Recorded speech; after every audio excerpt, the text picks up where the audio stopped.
Selamat pagi saudara yang terkasih dimanapun berada pada pagi hari ini. Salam damai sejahtera bagi kita sekalian. Pada pagi hari ini kita merenungkan firman Tuhan yang berkata demikian.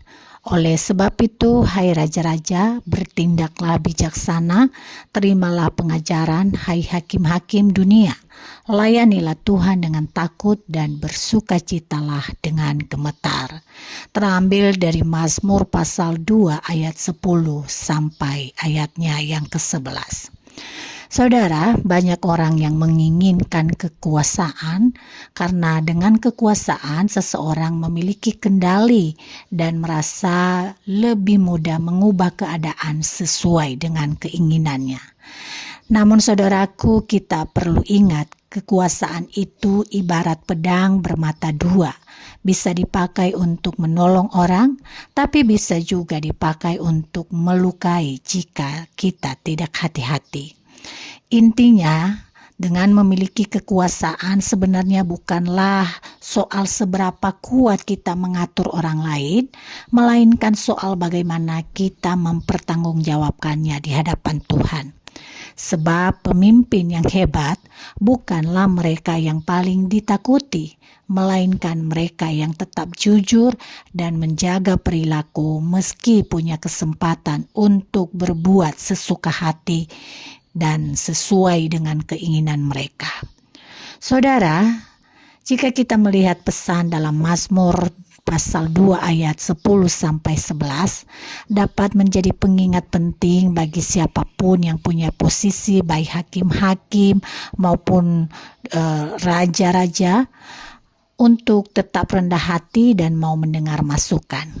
Jangan sampai jabatan atau kekuasaan membuat kita merasa paling benar dan menutup telinga dari nasihat orang lain.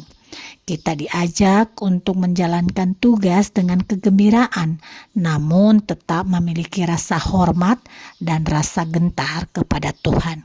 Kesadaran bahwa posisi kita hanyalah titipan akan menjadi rem agar kita tidak berubah menjadi sombong atau semena-mena kepada orang di sekitar kita. Saudara, dalam kehidupan sehari-hari, kekuasaan ada pada kita semua.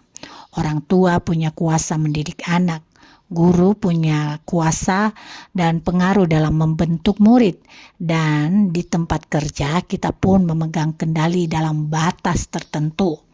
Namun mari kita sadari apapun posisi kita saat ini, itu adalah panggilan untuk menjadi berkat bagi sesama, bukan alat untuk memuaskan ego atau mencari keuntungan diri sendiri. Menyalahgunakan kekuasaan sama dengan tidak menjaga kepercayaan yang Tuhan titipkan kepada kita. Dan karena itu, pengaruh dan kekuasaan yang kita miliki saat ini, hendaknya dengan rendah hati kita gunakan untuk membawa kebaikan dan memuliakan Tuhan sebagai pemilik kuasa yang sejati. Tuhan memberkati kita semua. Mari kita berdoa. Terima kasih Bapa di surga untuk firman-Mu hari ini, di mana kami diingatkan kembali bahwa di dalam diri kami dengan porsi yang terbatas kami memiliki kuasa, dan biarlah semuanya itu kami bisa gunakan untuk kemuliaan nama Tuhan. Hari ini kami bisa memiliki kuasa dan kendali untuk diri kami, dan karena itu bantulah kami agar kami mampu menempatkannya seturut dengan perkenan-Mu. Di dalam nama Yesus Kristus kami mengucap syukur dan memohon. Amin.